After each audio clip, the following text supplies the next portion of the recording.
যেমন 102, এখানে 102-এর কিউব বার করতে হবে। এমনি করতে গেলে 102-কে 102 গুণন 102 গুণন 102।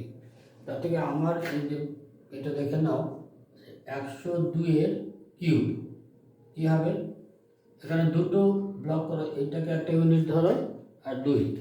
এবার 2-এর কিউব কত? 2-এর কিউব হলো 8, কিন্তু এটা 3 অঙ্কের হবে, সেজন্য আরও দুটো শূন্য দেবে। আর 10-এর কিউব 100, 1 2 3। এবার কি করতে হবে, যে এখানে 102-কে এই 3 দুগুণে 6 দিয়ে গুণ করো। 6 দিয়ে গুণ করলে কত হবে? 612 হবে। বোঝা গেল ব্যাপারটা? এরকম যদি কোনো সংখ্যা থাকে 102, 103, 105, সেগুলোর ঘনমূল তোমরা এইভাবে করবে। এটা এখনো কমপ্লিট হয়নি। প্রথমে কি করলাম, এই 2-এর কিউব 8, এটা 3 অঙ্কের হবে, সেই জন্য দুটো শূন্য।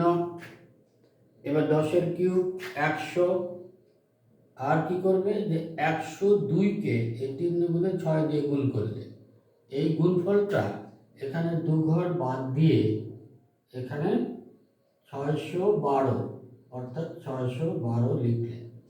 এবার যোগ করো 8 0 2 1 6 10। এই কিউবটা খুব সহজে করা গেল। এবং তোমাদের যে অঙ্কগুলো থাকবে এই চক্রবৃদ্ধি সুদের, সেখানে ধরো 5% হলে 105 হবে, 7% হলে 107 হবে, সেগুলো ঘন তোমরা এভাবে করে নিতে পারো। এবার কি হবে, তাহলে এটা সমান সমান কত পেলাম,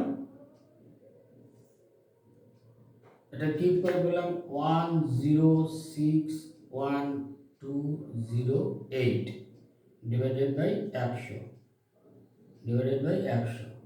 তো 100 দিয়ে ভাগ, তাহলে এটা 2 ঘর পর দশমিক পড়বে, 1061208। এটা কি হলো, এটা হলো অ্যামাউন্ট। অ্যামাউন্ট কত হলো, 10,612 টাকা 8 পয়সা। 10,612 টাকা 8 পয়সা।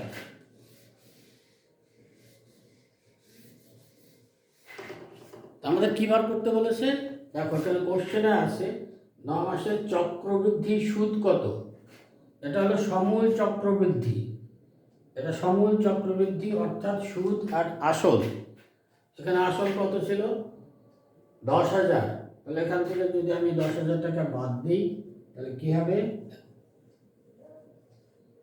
সমান সমান হবে 612 টাকা 8 পয়সা, অর্থাৎ 612.08 টাকা। এটা হলো সমূল চক্রবৃদ্ধি। আশা করি বুঝতে পেরেছ। আর যেখানেই শেষ করছি, এর পরের ভিডিওতে আমরা অন্য অঙ্ক নিয়ে আলোচনা করব।